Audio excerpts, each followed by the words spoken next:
അസ്സലാമു അലൈക്കും പ്രിയ സഹോദരങ്ങളെ, കഴിഞ്ഞ വീഡിയോയിലൂടെ ഞാൻ പരിചയപ്പെടുത്തിയത് റയീസുൽ മാക്കിഖീൻ കണ്ണിയത്ത് അഹമ്മദ് മുസ്ലിയാരെയും മൗലാനുൽ മർഹൂം ഷെയ്ഖുന ശംസുൽ ഉലമ കിയന ഓർ എന്നറിയപ്പെടുന്ന കിയന കുഞ്ഞബ്ദുള്ള മുസ്ലിയാർ നാദാപുരം അദ്ദേഹത്തെയുമായിരുന്നു. മഹാപണ്ഡിതന്മാരായിരുന്നു അവരൊക്കെ എന്ന് ചെറിയ വിശദീകരണത്തിലൂടെ ഞാൻ വിവരിച്ചു.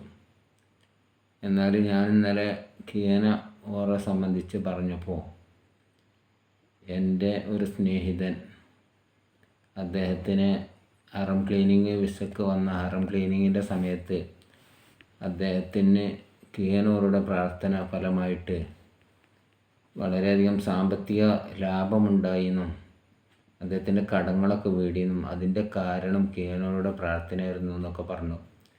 ആ കൂട്ടത്തിൽ തന്നെ പറയട്ടെ, അന്ന് ഞാൻ പറയുകയാണ്, ഇനി ഞാൻ കാണാൻ ചെല്ലും, നാട്ടിൽ ചെന്നിട്ട് കാണാൻ ചെല്ലും.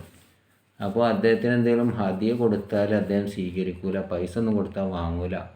ഇനിയിപ്പോൾ ഞാനെന്താ ചെയ്യുന്നതെന്ന് ഒരു മുസല്ല വാങ്ങിയിട്ട് റൗലയിൽ വിരിക്കുക. ഇത് റൗലയിൽ വിരിച്ച മുസല്ലാണെന്ന് പറഞ്ഞാൽ ഓറ് സ്വീകരിക്കും. അങ്ങനെ എന്താക്കിയ ഒരു മുസല്ല റൗലയിൽ വിരിച്ചു. ആ സമയത്ത് ഞാനും മുസല്ല വാങ്ങി നമ്മൾക്ക് ഉപയോഗിക്കാൻ വേണ്ടിയിട്ട് ഉമ്മാക്കൊക്കെ കൊടുക്കാൻ വേണ്ടിയിട്ട് ഞാനും എന്താക്കി 2 മുസല്ല വാങ്ങി ഉമ്മാക്കും വാപ്പാക്കും കൊടുക്കാൻ വേണ്ടി നമ്മളെന്താക്കി റൗലയിൽ വിരിച്ചു. അപ്പോൾ ഇതൊക്കെ മഹാന്മാരെ പിൻപറ്റി അവരെ വാക്ക് അനുസരിക്കുമ്പോൾ നമുക്കും അതിലുള്ള ഒരു പങ്ക് കിട്ടുന്ന ഒരു രൂപമാണ് ഞാൻ പറഞ്ഞത്. അങ്ങനെ ആ വ്യക്തി അദ്ദേഹം എന്ത് ചെയ്തു, അങ്ങനെ ഒരു മുസല്ലൊക്കെ വാങ്ങി ഓർക്ക് കൊടുക്കാനാണെന്ന് പറഞ്ഞു. പിന്നെ ഞാൻ കണ്ട മഹാപണ്ഡിതനാണ് കാങ്ങാട്ടൂർ എന്ന് പറയുന്ന മഹാപണ്ഡിതൻ. അദ്ദേഹം നാദാപുരം ഭാഗത്ത് തന്നെയാണ്. അദ്ദേഹത്തിനെ കാണുന്നത് ഇതുപോലെയുള്ളൊരു പ്രസംഗ സദസ്സിൽ വെച്ചാണ്. അദ്ദേഹത്തിന് ഒരു പ്രത്യേകത ഉണ്ട്. എന്താണെന്ന് വെച്ചാൽ അദ്ദേഹം മൈക്കിലൂടെ പ്രസംഗിക്കുക പോലും ചെയ്യുകയില്ല. എന്നിട്ട് എന്താണ്, അവതരണം എഴുതി കൊടുക്കുക ചെയ്യുക. എന്തെങ്കിലും കാര്യങ്ങളുണ്ടെങ്കിൽ അത് മറ്റുള്ളവരിൽ എഴുതി കൊടുക്കുക. അതിന് കാരണം പറയുന്നത് കുത്തുബി മുഹമ്മദ് മുസ്ലിം കുത്തുബി ഇവരൊക്കെ ഉസ്താദ്മാരാണ്. കുത്തുബി ഈക്കയുടെയും കിയനൻ്റെയും കണ്യത്തിൻ്റെ ഒക്കെ ഉസ്താദ് കുത്തുബി പ്രസംഗത്തിന് പോലും മൈക്ക് ഉപയോഗിച്ചിട്ടില്ല. അത് പിന്തുടർന്നു പറഞ്ഞാൽ അത്രക്കും സൂക്ഷ്മതയുള്ള ആളാണ്. ഇത്തിബാ ചെയ്യുന്ന ആളാണ്. കുത്തുബിയെ ഇത്തിബാ ചെയ്യുന്ന ആളാണ് കാങ്ങാട്ടൂർ. മൂപ്പര് അധികം നീളമില്ലാത്ത താടിയും തലയിൽ ഒരു വെള്ളത്തൊപ്പിയും ഒക്കെ വെച്ചിട്ട് വളരെ സുന്ദരമായ രൂപം എന്നും ഓർക്കാണ്.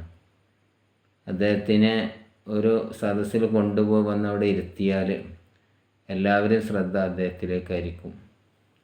കാങ്ങാട്ടൂർ എന്ന് പറയപ്പെടുന്ന ആ മഹാപണ്ഡിതൻ എന്നതുപോലെ അതിനുശേഷം എനിക്ക് പരിചയപ്പെട്ട ഒരു മഹാപണ്ഡിതനാണ് കാപ്പാട് കുഞ്ഞി ഹസൻ മുസ്ലിയാർ.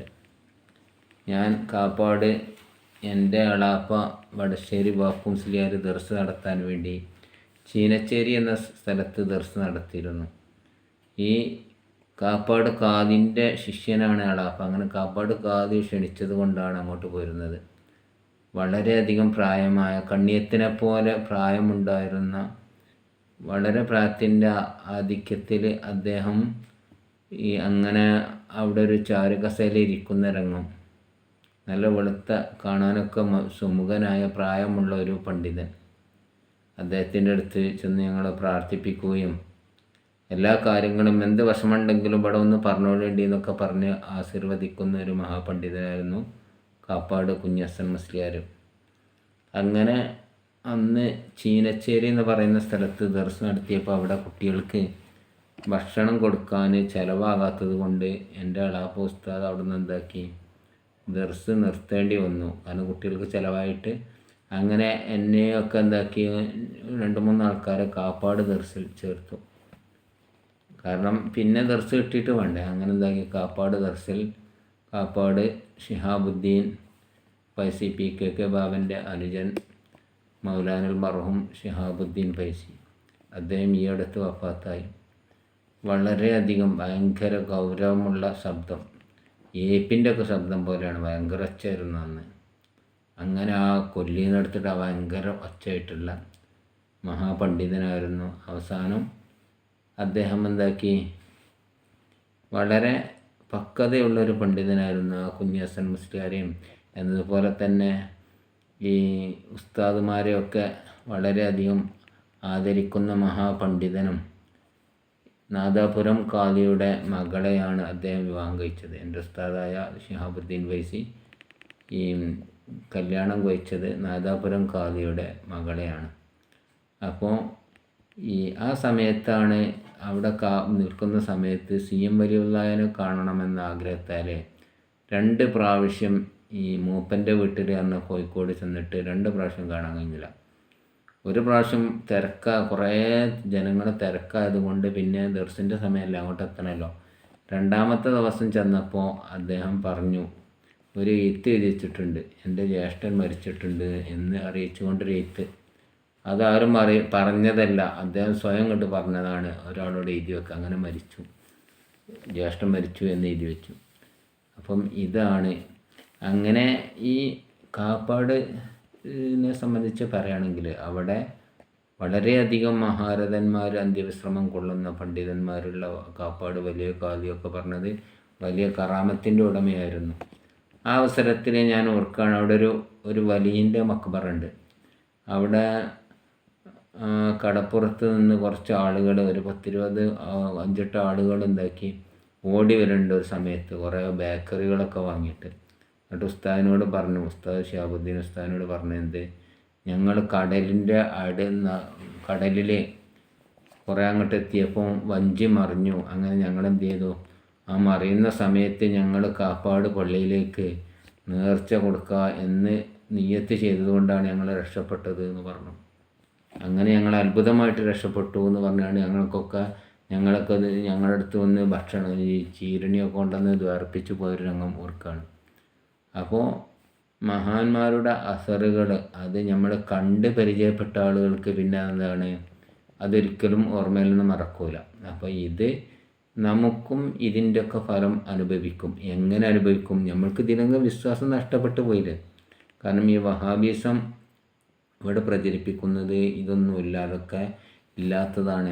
ഈ കണ്ണിയത്തിൻ്റെ പ്രാർത്ഥനകൾ എന്നപോലെ കീയനോറ പ്രാർത്ഥനകൾ, ഇങ്ങനത്തെ മഹാന്മാരുടെ പ്രാർത്ഥനകൾ, സംഭവിച്ച സംഭവങ്ങൾ, ഇതൊന്നും ഇവർ നേരിട്ട് കണ്ടതല്ലല്ലോ. അപ്പോൾ നമ്മൾ ഇത്തരം ആളുകളെ നമ്മൾ സ്നേഹിച്ചാൽ അവരുടെ മദത് കൊണ്ട് ഇന്നും നമ്മൾക്ക് രക്ഷപ്പെടാം. അവരെ സ്നേഹിക്കുന്നത് കൊണ്ട് അവർ പോകുന്ന സ്വർഗത്തിലേക്ക് അവർ പോകുമെങ്കിൽ നമ്മൾക്ക് ശഫാഅത്ത് മുഖേന നമ്മളെ കൊണ്ടുപോകും എന്നൊരു വിശ്വാസത്തോടു കൂടിയാണ് നമ്മൾ അവരെ പിൻപറ്റുന്നത്. എന്നതുപോലെ ഞാൻ കണ്ട ഒരു മഹാപണ്ഡിതനാണ് വൈലിത്തറ മുഹമ്മദ് കുഞ്ഞി മൗലവി. അദ്ദേഹത്തിനെ ഞാൻ വളരെ ആദ്യമൊന്നും കണ്ടിട്ടില്ല, പ്രസംഗങ്ങൾ കാസറ്റിലൂടെ കേൾക്കുമായിരുന്നെങ്കിലും ഒരിക്കൽ ഈ ലാസ്റ്റ് ഘട്ടത്തിൽ വണ്ടൂർ ജാമിയ വഹബിയയുടെ ഒരു സമ്മേളനത്തിലാണ് അദ്ദേഹത്തിനെ കാണുന്നത്. അദ്ദേഹവും വളരെ അന്ന് ഭൗതികമായിട്ടും അല്ലാതെയൊക്കെ പ്രസംഗിക്കാൻ കഴിവുള്ളൊരു പണ്ഡിതനായിരുന്നു. വളരെയധികം ഫിക്കറുള്ള ആളാണ്. എന്നതുപോലെ കാപ്പാടൊക്കെ വയലിന് കൊണ്ടുവരുന്ന ഒരാളായിരുന്നു. മറ്റേ ഇബ്രാഹിം മുസ്ലിയാർ, വില്യാപ്പള്ളി ഇബ്രാഹിം മുസ്ലിയാർ, കായക്കൊടി ഇബ്രാഹിം മുസ്ലിയാരൊക്കെ. ഈ വില്യാപ്പള്ളി ഇബ്രാഹിം മുസ്ലിയാരെ അടുത്തറിഞ്ഞ സമയത്ത് വളരെയധികം പക്വതയുള്ള, വളരെയധികം ഈ ഇഖ്ലാസിൽ മുങ്ങിയ ഒരു ജീവിതമാണ് മൂപ്പർക്കുള്ളത്. കീയനോറൊക്കെ ശിഷ്യനാണെന്നാണ് മൂപ്പർ പറയാറ്. അതുപോലെ പൂച്ചാക്കൂലൂർ, ഇങ്ങനെ കുറേ ഓറന്മാരെ മൂപ്പർ അവിടെ നിന്ന് പരിചയപ്പെടുത്താറുണ്ട്. അപ്പോൾ ഇതൊക്കെയാണ് പണ്ഡിതന്മാർ. നമ്മൾ ആരെങ്കിലും മാതൃകയാക്കാൻ ഉദ്ദേശിക്കുന്നുവെങ്കിൽ കഴിഞ്ഞു പോയവരെ മരിച്ചവരെ മാതൃകയാക്കട്ടെ എന്ന് പറയാൻ കാരണം എന്താണ്, ഇവരൊന്നും മാറൂല. ഇപ്പോഴുള്ള ആളുകൾ രാഷ്ട്രീയത്തിൻ്റെ കൂടെയും അല്ലാതെയും പോകുന്ന ആളുകൾ, രാഷ്ട്രീയം എന്ന് പറയുന്നത് ചെളിക്കുണ്ടാണെന്നൊക്കെയാണ് അന്ന് പ്രസംഗിച്ചിരുന്നത്. എന്നാൽ രാഷ്ട്രീയത്തിലേക്ക് ഇറങ്ങണ്ട എന്ന് വിചാരിക്കുന്ന ആളുകളെയും ഇന്നത്തെ സാഹചര്യം രാഷ്ട്രീയം അങ്ങോട്ട് തേടി വരിക ചെയ്യുന്നത്. അപ്പോൾ ഇങ്ങനത്തെ ഒരു ഫിത്തനയിലാണ് ജനങ്ങൾ അകപ്പെട്ടിരിക്കുന്നത്. അപ്പോൾ ഇതിന്നൊക്കെ രക്ഷപ്പെടാനുള്ള മാർഗം ഈ മഹാന്മാരെ നമ്മൾ മുറുകെ പിടിക്കലാണ്. അതിന് അള്ളാഹു തൗഫീഖ് ചെയ്യട്ടെ എന്ന് പറഞ്ഞു നിർത്തുന്നു. അസ്സലാമു അലൈക്കും.